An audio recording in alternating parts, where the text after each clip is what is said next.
Assalamualaikum warahmatullahi wabarakatuh.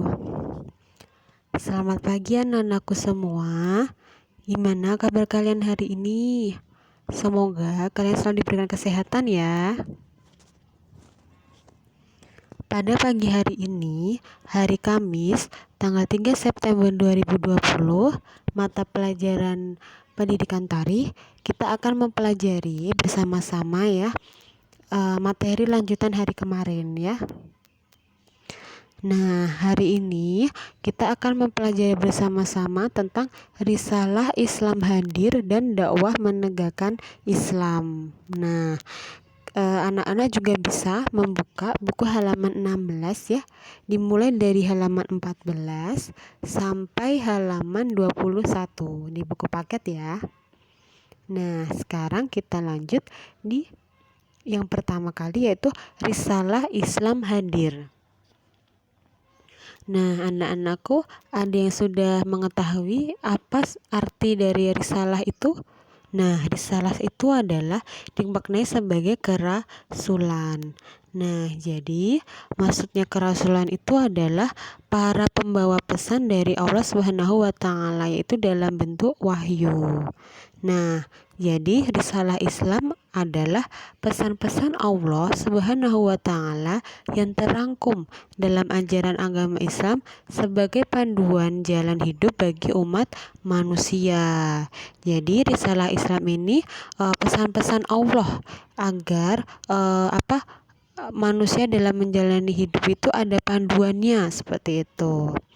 Nah, jadi ini ya, risalah itu adalah kerasulan gitu.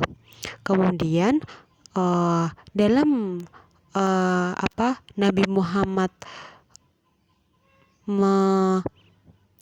mendapatkan ke risalah Islam sebelumnya, Nabi Muhammad SAW ini mengasihkan diri anak-anakku, mengasihkan diri beberapa kali di Gua Hira. Di Gua Hira ini anak-anakku semua, Nabi Muhammad itu melakukan meditasi, beribadah gitu. Nah, yang biasanya disebutkan juga dengan tahanuts gitu ya. Nah, dalam Nabi Muhammad bertahanuts, Nabi Muhammad itu kan bermeditasi, beribadah gitu ya. Tidak hanya sekali dua kali, tapi setiap malam beberapa kali sampai tak terhitung seperti itu. Nah, kemudian Nabi Muhammad selain kenapa ya Nabi Muhammad itu kok mengasihkan diri gitu? Nah, karena Nabi Muhammad ini ingin gimana caranya agar masyarakat Makkah itu tidak berbuat melenceng lagi gitu dari ajaran Hanif Nabi Ibrahim alaihissalam. Maka dari itu Nabi Muhammad memutuskan untuk mengasihkan diri di Gua Hira. Nah, di Gua Hira tadi Nabi Muhammad melakukan apa anak-anakku? Tahanuts. Jadi Nabi Muhammad di Gua Hira itu melakukan tahanuts, yaitu berupa beribadah, bermeditasi, juga menenangkan diri. Dan Nabi Muhammad juga ingin mendapat pencerahan batin gitu. Nabi Muhammad ingin gimana ya caranya agar masyarakat Makkah itu tidak melenceng lagi dari menyembah gitu, menyembah berhala, supaya tidak menyembah berhala gitu. Pada bulan Ramadan, tanggal 21 Ramadan, Nabi Muhammad menerima wahyu sebagai pertanda penyampaian risalah Islam yang harus ditegakkan di muka bumi ya. Jadi Nabi Muhammad tanggal 21 Ramadan menerima wahyu untuk yang pertama kali, yaitu melalui malaikat Jibril. Nabi Muhammad menerima wahyu pertama kali, yaitu Quran surat Al-Alaq ayat 1 sampai 5 ya. Nah, eh, wahyu tersebut diturunkan selain sebagai risalah Islam atau pesan-pesan Allah untuk panduan jalan hidup bagi umat manusia, juga sebagai bukti bahwa Nabi Muhammad itu menjadi utusan Allah, yaitu menyempurnakan risalah sebelumnya, seperti itu. Nah, dalam menerima wahyu untuk pertama kali, Nabi Muhammad dan anakku semua bergegas pulang menemui istrinya, yaitu Khadijah. Nah, Nabi Muhammad ini dalam keadaan menggigil dan sangat ketakutan, juga kebingungan, gelisah juga ya. Jadi Nabi Muhammad itu campur aduk di situ. Kemudian Nabi Muhammad pun sampai rumah, langsung Nabi Muhammad menyuruh istrinya untuk menyelimutinya gitu, dan Khadijah pun istrinya ya menyuruh Nabi Muhammad untuk istirahat saja gitu. Kemudian setelah Nabi Muhammad pulih, Nabi pun bercerita kepada Khadijah. Kemudian Nabi Muhammad dan Khadijah pun menemui sepupu Khadijah, yaitu Warokah. Jadi anak-anakku semua, Warokah ini adalah sepupunya Khadijah ya.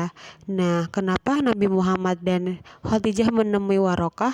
Karena Warokah ini intelektualnya sangatlah bagus sekali. Jadi Warokah ini orangnya sangat pintar sekali. Warokah ini mempelajari Injil dan manuskrip kuno, yang diantaranya adalah dia itu memahami bahasa Ibrani, juga mengetahui tentang Injil gitu. Sudah mempelajari Injil gitu.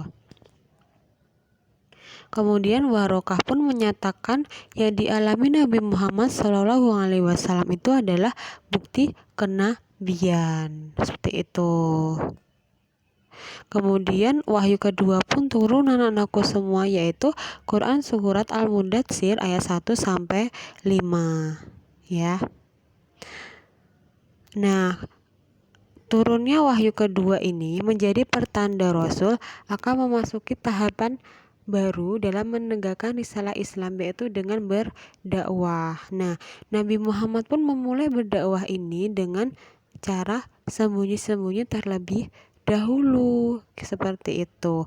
Dalam berdakwah ini secara sembunyi-sembunyi banyak sekali hambatan dan rintangan yang harus dilalui oleh Nabi Muhammad. Nah, setelah kita mengetahui sejarah tentang risalah Islam hadir, kita akan mempelajari tentang dakwah menegakkan Islam. Dalam dakwah menegakkan Islam ini, anak-anakku semua, terbagi menjadi dua. Pertama kali Nabi melakukan dakwah ini yaitu dengan cara sembunyi. Kemudian yang kedua yaitu dengan cara terang-terangan. Nah, dalam dakwah sembunyi-sembunyi ini, Nabi Muhammad mendatangi orang demi orang, rumah ke rumah. Jadi anak-anakku, Nabi Muhammad itu dalam berdakwah sembunyi-sembunyi itu orang-orang terdekatnya terlebih dahulu, kemudian orang demi orangnya yang Nabi Muhammad temui, juga rumah demi rumah. Selain itu, Nabi Muhammad juga menyampaikan risalah Islam itu kepada pengikutnya di tempat yang tersembunyi, yaitu di rumah Arqam. Nah, kemudian pelan-pelan agama Islam pun menyebar ke seluruh Makkah melalui hubungan persaudaraan, persahabatan ya. Nah, setelah ternyata sudah hampir diterima oleh masyarakat Makkah, kemudian Nabi Muhammad pun berdakwah dengan cara terang-terangan. Nah, dalam berdakwah secara terang-terangan, Allah menurunkan Quran surat Al-Hijr ayat 94 yang berbunyi, A'udzubillahi minasyaitonirrajim, Bismillahirrahmanirrahim, fasta bima tu'maru wa a'rid 'anil musyrikin. Artinya, maka sampaikanlah olehmu secara terang-terangan segala apa yang diperintahkan kepadamu dan berpalinglah dari orang-orang yang musyrik. Kemudian Nabi Muhammad pun berdakwah secara terang-terangan. Nah, tadi kan setelah dakwah secara sembunyi berhasil, itulah ayat ini ya, Al-Hijr tadi. Dan Allah memerintahkan Rasul untuk berdakwah secara terang-terang dan menghadapi kebatilan dengan kebenaran. Jadi dakwah ini Allah itu ingin kebenaran itu benar-benar semua orang tuh mengetahuinya gitu loh. Yang kesalahan itu segera diberantas supaya kebenaran itu segera orang itu percaya gitu kalau kebenarannya itu ya seperti ini gitu. Nah, kemudian strategi Nabi dalam berdakwah itu yang pertama kali yaitu mengundang keluarga terdekat Nabi, yaitu Bani Hashim dan Bani Al-Muthalib sebanyak 45 orang keluarga. Nah, kemudian Nabi Muhammad juga berdakwah di Bukit Safa. Nah, dalam berdakwah di Bukit Safa ini